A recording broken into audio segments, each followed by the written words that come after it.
j'avais envie de vous lire un passage que vous allez adorer, parce que comme on va introduire notre masculin sacré en énergie pendant ce cycle 2, et bien dans ce livre, il y a un passage où elle parle du rôle du masculin sacré par rapport au féminin sacré. Alors on sort du jeu homme-femme, hein, on est vraiment dans les histoires d'énergie. Et en fait, comme j'ai pas retrouvé la page, je vais vous lire l'extrait là, parce que je l'avais posté sur internet. Et voilà, je vais vous faire la petite lecture, comme ça fera une écoute, quelque chose en moins à lire pour vous. Alors voilà.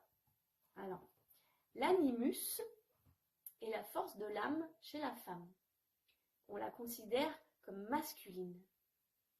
C'est une force qui aide les femmes à agir pour elles-mêmes dans le monde extérieur. Il les aide à faire aboutir concrètement leurs pensées, leurs sentiments, sur le plan émotionnel, sexuel, financier et tout autre. C'est le masculin chez la femme. Sous sa forme équilibrée et non pervertie, ce masculin est essentiellement un homme, une énergie homme, qui jette un pont. Ses capacités fabuleuses font de cette figure une sorte de marchand d'âme qui travaille dans l'import-export de savoir et de produits. Il y a une belle métaphore là à saisir. Ce masculin, chez la femme, choisit ce qu'il y a de mieux sur le marché, veille à ce que les échanges s'effectuent correctement, obtient les meilleurs prix et suit les opérations de bout en bout.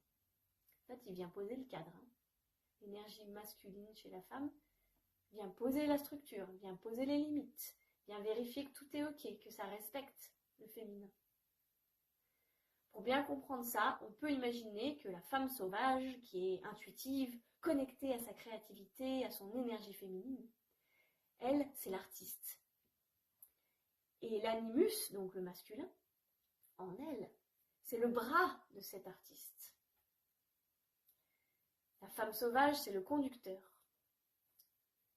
Le masculin en elle active le véhicule. Elle compose le chant, lui, il l'orchestre. Elle imagine. Lui, il offre ses conseils. Sans lui, la pièce se crée dans la seule imagination, sans jamais s'écrire ni se jouer. Sans lui, la scène peut être pleine à craquer. Le rideau ne s'ouvrira jamais et les projecteurs ne s'allumeront pas. Ce masculin effectue les relevés du terrain et mesure les distances entre deux points. Il détermine les limites, trace les frontières. C'est un joueur. Il connaît l'art de placer les pièces du jeu. Et ce sont là certains des aspects les plus importants d'un masculin, d'une énergie masculine robuste chez la femme. Ce masculin fait donc un va-et-vient entre deux territoires, et quelquefois trois.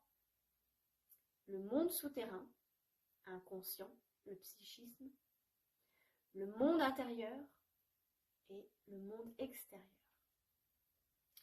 Toutes les idées, les sentiments d'une femme sont rassemblés et transportés par cet animus, ce masculin, cette énergie masculine.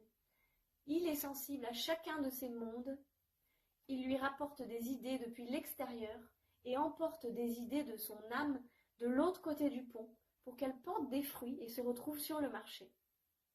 Moi j'adore, hein. C'est tellement bien expliqué.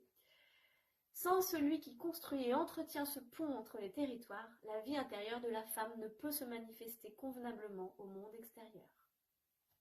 Voilà, une pépite de métaphore qui montre mécaniquement et cosmiquement à quoi sert l'énergie masculine chez la femme. Et pourquoi on va vers une énergie masculine extérieure?